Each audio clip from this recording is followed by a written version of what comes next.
तो कैसे आप लोग, इस वीडियो में आपको ये बताने वाला हूँ कि आरबीआई यानी रिजर्व बैंक ऑफ इंडिया में पोस्ट निकली असिस्टेंट की। यानी कि अगर आपने ग्रेजुएशन कर रखा है, सिर्फ और सिर्फ ग्रेजुएशन चाहिए इसमें, ग्रेजुएशन अगर आपने कर रखा है तो आप इसमें एलिजिबल हैं। तो इस वीडियो को अच्छे से देखिएगा। इसमें हर स्टेट में अलग अलग पोस्ट निकली है। जनरल, ईडब्ल्यूएस, ओबीसी जितनी भी कैटेगरीज होती है उनमें अलग अलग वैकेंसीज निकली है। तो मैं आपको पूरा बताने वाला हूँ इसमें। तो इसमें मैंने इस वीडियो में आपको सिलेबस भी बताऊंगा कि आपको किस चीज़ की कैसे तैयारी करनी है, क्या पढ़ना है, और इसके अगर आपकी सिलेक्शन होगा तो क्या इसका वो है पे स्किल, वो भी मैं आपको इसमें बताने वाला हूँ। और इसमें सारी डेट मेंशन होने वाली है, कब स्टार्ट हुआ है, कब लास्ट डेट है, इसमें प्री कब होगा, मेंस कब होगा, ये सब आपको डेट मिलने वाली है। और इसकी रजिस्ट्रेशन जब आप करेंगे तो इसकी फीस क्या होगी, जो रजिस्ट्रेशन फीस होती है वो इसमें क्या है, वो मैंने आपको सब मेंशन किया है। तो वीडियो को अच्छे से देखिएगा, स्किप बिल्कुल मत करिएगा।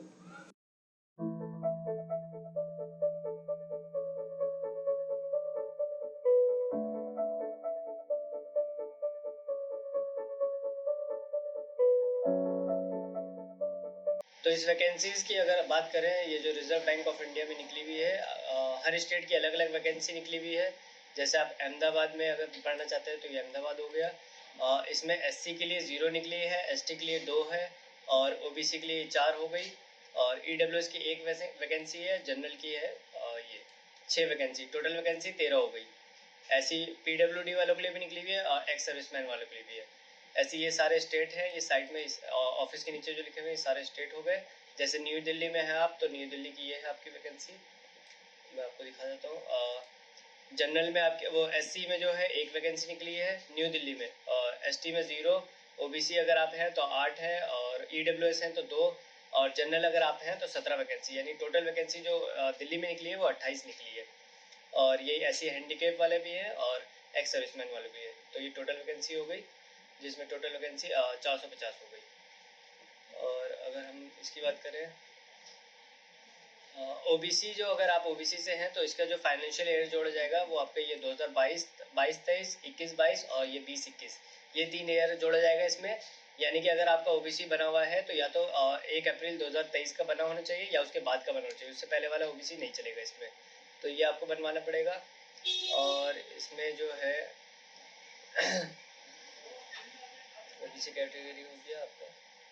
और ये एलिजिबिलिटी क्राइटेरिया अगर देखें तो इसमें जो मांग रहा है, कैंडिडेट मस्ट भी इंडियन होनी चाहिए, इंडिया से, और नेपाल वाला भी है, भूटान वाला भी चल रहा है इसमें माना जाएगा। और जो है इसमें एज कैलकुलेशन की बात अगर करें तो ये आप देखिए, इसको मैं हाईलाइट कर देता हूँ। ये है एज कैलकुलेशन जो मांग रहे हैं 1 सितंबर 2023 तक में मांग रहे हैं, यानी कि 1 सितंबर 2023 तक में आपका 20 साल से 28 साल के बीच में होना चाहिए, ना 20 से नीचे होना चाहिए, ना 28 से ज़्यादा, ये मांग रहे हैं। यानी कि अगर आपकी 2 सितंबर 1995 से 1 सितंबर 2003 के बीच में एज है तो आप इसमें एलिजिबल है। इसमें एज रिलैक्सेशन भी दे रखा है इन्होंने। तो एज रिलैक्सेशन जो है आपका, ये आपका एज रिलैक्सेशन हो गया। जैसे अगर आप SC/ST हैं तो आपको 5 साल का रिलैक्सेशन मिल रहा है, और OBC अगर आप हैं तो OBC में 3 साल का रिलैक्सेशन मिल रहा है, और फिजिकल हैंडीकैप हैं अगर आप तो 10 साल का रिलैक्सेशन दे रहे हैं जनरल और ईडब्ल्यूएस को, और OBC वालों को, SC/ST वालों को 15 और 13 साल का रिलैक्सेशन मिल रहा है आपको। तो ये आपका इसका हो गया। एक्स सर्विसमैन का भी दे रखा है इन्होंने, विडो का भी दे रखा है, और कैंडिडेट हैविंग वर्क एक्सपीरियंस, अगर रिजर्व बैंक में आपका वर्क एक्सपीरियंस है तो ये भी आपका इसमें है 3 साल का। और एजुकेशन क्वालिफिकेशन की बात अगर करें तो ये आप देखिए, इसमें एजुकेशन क्वालिफिकेशन जो दिखा रहा है ये हो गया आपका।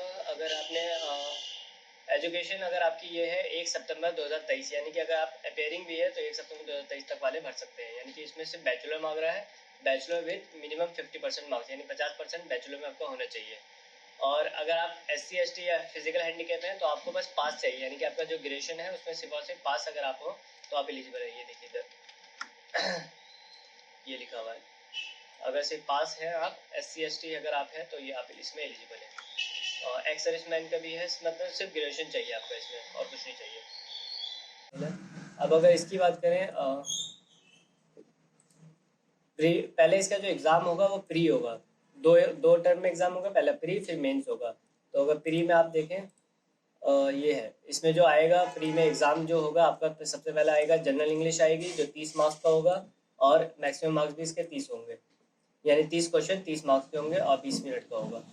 और न्यूमेरिक एबिलिटी भी आएगी, तो ये भी आपका यही होगा, 35 मार्क्स का, 35 क्वेश्चन और 20 मिनट के होंगे। रीजनिंग आएगी आपकी ये भी 35 क्वेश्चन होंगे और 35 मार्क्स के और 20 मिनट के होंगे, यानी टोटल जो क्वेश्चन होंगे आपके 100 क्वेश्चन होंगे, 100 मार्क्स के होंगे, एक मार्क्स का हर क्वेश्चन होगा और आपको 1 घंटा मिलेगा, यानी 60 मिनट मिलेंगे। तो 1 घंटे में आपको ये पूरा करना है, ठीक। और अगर फिर आप मेंस, यानी कि अगर आपका प्री क्लियर हो गया तो आपको मेंस की तैयारी करनी होगी।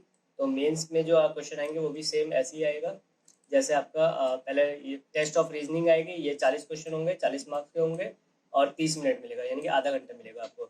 ऐसे ही ये इंग्लिश लैंग्वेज मिलेगी आपको, इंग्लिश, फिर न्यूमेरिक एबिलिटी होगा, जनरल अवेयरनेस होगा और कंप्यूटर नॉलेज भी आएगी इसमें, यानी सब यही 40 क्वेश्चन होंगे, एक मार्क्स के होंगे, 40 मार्क्स के, या और 30 मिनट और जनरल अवेयरनेस में आपको 25 मिनट मिलेगा और कंप्यूटर को नॉलेज में 20 मिनट मिलेगा, यानी टोटल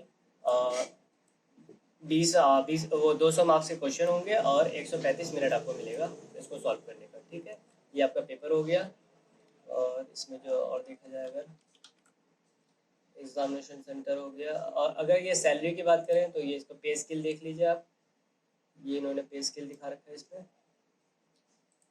यानी कि अगर आप इसमें सेलेक्ट होते हैं तो आपका जो बेसिक पे होगा वो 20,700 होगा आपका, बेसिक पे 20,700 पर मंथ, यानी यही होगा 20,700, फिर ये 1200 है, 1440 है, ऐसे है, यानी कि बेसिक पे जो आपका 20,700 होगा। और ये एंड अदर अलोनेंस, और भी अलोनेंस आपको मिलेंगे इसके साथ, at the present institution monthly grow without HR है, ठीक है। अप्रॉक्सीमेटली जो इसकी आपकी सैलरी होगी टोटल मिला के वो समझिए 47,849, यानी 50,000 के अराउंड होगी आपकी। और हाउस रेंट भी इसमें मिलेगा आपको 15% का, और एडिशनल जो भी आपको सहूलत होगी वो सारी मिलेगी बैंक के द्वारा। ये सब हो गया इसमें आपका, और ये ठीक है। अब अगर फॉर्म की फ़ीस की बात करें, यानी कि जब आप ऑनलाइन फॉर्म भरेंगे तो उसमें कितनी फ़ीस लग रही है, तो ये आप देख लीजिए। इसमें अगर आप SC ST या फिजिकल हैंडीकैप ये सब हैं तो आपको सिर्फ 50 रुपये लगेगा, यानी और कोई चार्ज नहीं है, सिर्फ 50 रुपये आपको देना होगा, ये रहा, प्लस 18% GST। और अगर आप जनरल OBC EWS हैं तो आपकी जो फीस लगेगी 450 रुपये लगेगी प्लस GST, यानी सिर्फ 450 फॉर्म की फीस है और कोई नहीं है। और अगर आप स्टाफ हैं इसी इसमें तो स्टाफ में 0 पैसा लगेगा, मतलब कोई पैसे नहीं लगेगा, नील होगा। तो ये इसकी फ़ीस हो गई अगर आप ऑनलाइन फॉर्म भरना चाहते हैं। और इसमें जो और डिटेल है, अभी ये इसकी बात करते हैं लोकल लैंग्वेज, यानी कि हर स्टेट की इन्होंने अलग अलग लैंग्वेज दे रखी है। तो अगर आप अहमदाबाद से हैं तो गुजराती लैंग्वेज आपको आनी चाहिए नॉर्मल जो उसकी होती है। भोपाल में हिंदी लैंग्वेज मांग रहे हैं, और जैसे आप चेन्नई है, हैदराबाद है, सारे स्टेट का दे रखा है। जैसे आप न्यू दिल्ली से हैं तो न्यू दिल्ली में हिंदी लैंग्वेज लोकल लैंग्वेज होती है, ये आपको आनी चाहिए, हिंदी लैंग्वेज। ऐसे ही पटना है, हिंदी लैंग्वेज में मैथिली लैंग्वेज चाहिए इसमें। और आप बिहार से अगर हैं तो बिहार में ये सारे हैं। अब इसके एग्ज़ाम की बात करें, ये एग्ज़ाम सेंटर है, ये आपका एग्ज़ाम सेंटर है, हर स्टेट का अलग अलग एग्ज़ाम सेंटर इन्होंने दे रखा है। तो अगर आप आंध्र प्रदेश से हैं तो आपके ये सारे सेंटर मिलेंगे, यहाँ पे कहीं भी सेंटर पड़ेगा। बिहार से अगर आप हैं तो ये सारे इसके सेंटर हैं, आरा, औरंगाबाद, भागलपुर, दरभंगा, गया, मुजफ्फरपुर, पटना, पूर्णिया, ये सब सेंटर है, यहाँ आपको मिलेगा। ऐसी मेंस का, ये प्रीलिम्स का है, ये वाले कॉलम जो आपके पूरे दिख रहे हैं ये प्रीलिम्स है, और ये वाला जो कॉलम है ये मेंस का है, मेन सेंटर। इसमें मेंस में भी अगर आप बिहार से भरना है तो दरभंगा, मुजफ्फरपुर, पटना, यानी कि पहले आपको प्री क्लियर करना होगा। प्री जब आपको क्लियर हो जाए तो मेंस का जो एग्ज़ाम होगा वो ये है। जैसे आप अगर दिल्ली के स्टेट से भरना चाह रहे हैं तो दिल्ली में जो प्री का एग्ज़ाम होगा वो दिल्ली NCR है, फरीदाबाद है, और आपका ये गाज़ियाबाद है, और ग्रेटर नोएडा, गुड़गांव, ये हाईलाइट कर दिया मैंने। ऐसे अगर आपका प्री क्लियर हो गया तो मेंस में भी दिल्ली और NCR दे रखा है, यानी कहीं और जाने की ज़रूरत नहीं है आपको, यहीं पे आपका हो जाएगा। आप हरियाणा से हैं तो हरियाणा में भी इन्होंने दे रहा, अम्बाला, हिसार, कुरुक्षेत्र, ऐसी मेंस का भी है। तो ये सारे स्टेट हो गए आपके, आप इसको देख लें अच्छे से अपने स्टेट के हिसाब से। आपके सामने डिस्ट्रिक्ट है, जब आप फॉर्म भरे तो ये डिस्ट्रिक्ट आपको मिलेगी एग्जाम सेंटर ये। अगर आप यूपी से हैं तो यूपी का जो स्टेट हो गया ये, और ये सारे इसके डिस्ट्रिक्ट हो गए जहाँ पे एग्ज़ाम होगा। तो आप कहीं भी इसमें सेलेक्ट कर सकते हैं फॉर्म भरते वक्त एग्ज़ाम देने के लिए। ये प्री का हो गया, और ये इसके मेंस है, ये वाला, ये मेंस हो गया, ठीक। ये आपके ये हो गया। अब अगर इसकी डेट की बात करें तो फॉर्म कब से निकले, कब तक इसकी लास्ट डेट है, तो ये जो फॉर्म स्टार्ट हुआ है 13 सितंबर 2023 से स्टार्ट हो गए हैं, और 4 अक्टूबर 2023 इसकी लास्ट डेट है।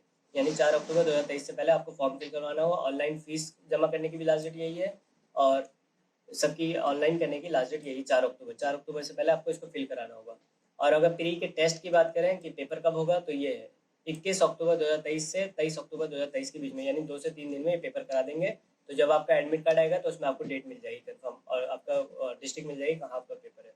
और जब प्री आपका क्लियर हो जाए तो मेंस का जो एग्ज़ाम होगा वो दिसंबर में, तो यानी कि दिसंबर तक आपका प्री और मेंस दोनों पेपर हो जाएगा।